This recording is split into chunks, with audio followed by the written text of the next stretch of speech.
NTRC নিয়ে একটি প্রস্তাবনা, এনটিআরসি নিয়ে একটি আলোচনা এখানে এসেছে, যেটা হচ্ছে আমাদের national teachers registration and certification authority. সেটা একটি আইন দ্বারা পরিচালিত প্রতিষ্ঠান। মাননীয় স্পিকার, আমাদের মহামান্য উচ্চ আদালত থেকে একটি সুনির্দিষ্ট রায়ের প্রেক্ষিতে এনটিআরসি এর মাধ্যমে সারা বাংলাদেশে বিদ্যালয়সমূহের চাহিদার ভিত্তিতে শিক্ষক সেখানে সুপারিশ করা হয়ে থাকে, শিক্ষক নিয়োগের সুপারিশ করা হয়ে থাকে এবং নিয়োগটা সেটা দেন বিদ্যালয় কর্তৃপক্ষ। তবে এটি একটি সমস্যা ইতিমধ্যে আমরা চিহ্নিত করেছি, যেহেতু উচ্চ আদালতের নির্দেশে ছিল যে প্রতিটি পদ যখন খালি হবে বা সেটা যখন চাহিদা দেওয়া হবে, সেখানে সারা বাংলাদেশ থেকে সকল ইন্ডেক্সধারী শিক্ষার্থী সেখানে আবেদন করতে পারবে।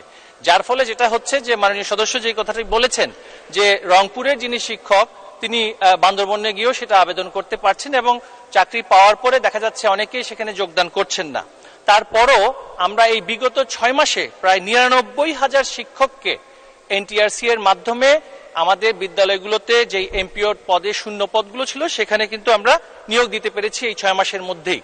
আমরা এই যে একটি বাধা আছে, আইনি বাধা বলাই যেতে পারে, কারণ যেহেতু উচ্চ আদালতের নির্দেশে সেই প্রক্রিয়াটা সম্পন্ন হয়, 10 পয়েন্ট একটা নির্দেশনা ছিল, সেটাকে কিভাবে নিরসন করা যায় আইন সংশোধনের মাধ্যমে সেই বিষয়টা ইতিমধ্যে আমরা দেখছি এবং আমরা চেষ্টা করব সেই বিষয়টা নিরসন করার জন্য। মাননীয় স্পিকার, আমাদের মাননীয় সংসদ সদস্য একজন বলেছেন যে গবেষণার বাজেটের কথা। গবেষণার বাজেটের আজকের যেই অবস্থা এবং গবেষণা খাতে বঙ্গবন্ধু সুযোগ্য কন্যা মাননীয় প্রধানমন্ত্রী 1996 সালে সরকার গঠনের পর থেকেই একমাত্র কৃষি বিশ্ববিদ্যালয় থেকে শুরু করে বিজ্ঞান ও প্রযুক্তি বিশ্ববিদ্যালয় সমূহ প্রতিষ্ঠা করা এবং গবেষণা খাতে সর্বপ্রথম সরকারি যেই বাজেট বরাদ্দ সেটা দেয়া শুরু করেছিলেন এবং যার ফলে আমরা কিন্তু এর সরাসরি অনেক উপকার দেখেছি। কৃষি উৎপাদন থেকে শুরু করে আজকে আমাদের যে গর্বের পদ্মা সেতু, সেটা কিন্তু আমাদের প্রকৌশল বিশ্ববিদ্যালয়গুলোর মান উন্নয়নের কারণে কিন্তু আজকে নিজেদের মেধায়, নিজেদের শ্রমে, নিজেদের অর্থে আমরা সেটা করতে পারছি এবং সেটা কিন্তু গবেষণায় যে মাননীয় প্রধানমন্ত্রী যে বিনিয়োগগুলো করেছেন সেটার আজকে সুফল আমরা দেখতে পাচ্ছি। গবেষণায় 1 লক্ষ টাকা দেওয়া হয়, এটা আসলে সত্য নয়।